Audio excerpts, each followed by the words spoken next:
বারুইপুর রাস্তায় রাজপুর বাজারের আগে বাঁ দিকের পথ ধরে কিছুটা এগোলে বিপত্তারিণী চণ্ডী মন্দির। এই মন্দিরের প্রতিষ্ঠাতা বাবা দুলাল। বাবা দুলালের আসল নাম দুলাল চন্দ্র দাস। তার বাবার নাম ছিল সাধন চন্দ্র দাস, মায়ের নাম বসন্ত কুমারী দাস। দুলাল চন্দ্র দাসের ছোট থেকেই সাধন ভজনে বিশেষ মতি ছিল।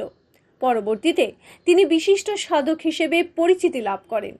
দেবী চণ্ডীকে নিজের বাড়িতেই তিনি প্রতিষ্ঠা করেছিলেন। বহু পুরনো এই মন্দিরে আজও নিত্য পুজো হয়। কথিত আছে দুলাল চন্দ্র দাস দেবীর দর্শন পেয়েছিলেন। দেবী তাকে বলে দিয়েছিলেন তার রূপ কেমন হবে, কি হবে তার পুজো পদ্ধতি। সেই সব মেনেই এখানে তৈরি হয়েছে দেবী চণ্ডীর বিগ্রহ, যাকে ঘিরে রয়েছে বহু অলৌকিক কাহিনী।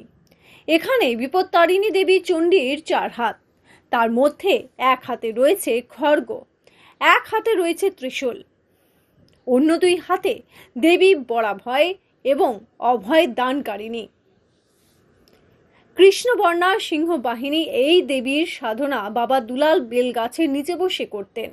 সেই স্থানকে বলা হয় রত্নবেদী।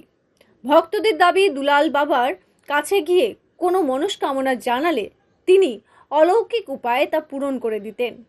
পরবর্তীতে বাবা দুলালের অবর্তমানে এই চণ্ডী মন্দিরে গিয়ে ভক্তরা মনস্কামনা জানালেও তা পূরণ হয়েছে ও হচ্ছে আজও, এমনটাই দাবি করেন ভক্তরা। বাংলার বিভিন্ন প্রান্তে ছড়িয়ে রয়েছে বাবা দুলালের ভক্তরা। প্রতি সপ্তাহে শনি ও মঙ্গলবার এই মন্দিরে ভক্তদের জমায়েত বাড়ে। মন্দিরের নির্দিষ্ট জায়গায় ধূপকাঠি ও মোমবাতি জ্বালিয়ে পুজো দেন ভক্তরা। এছাড়াও বছরে 2 বার এখানে বিশেষ পুজোর রীতি প্রচলিত। তার মধ্যে সোজা ও উল্টোর রথের মাঝের মঙ্গলবারে হয় বিপত্তারিণীর পুজো। ওই দিন ভোর থেকেই শুরু হয় ভক্তদের সমাগম। দেবীকে 13 রকমের ফল মিষ্টি দিয়ে বিশেষ এই পুজো হয়। আর এক বিশেষ পুজো হয় দুর্গাপুজোর নবমীতে।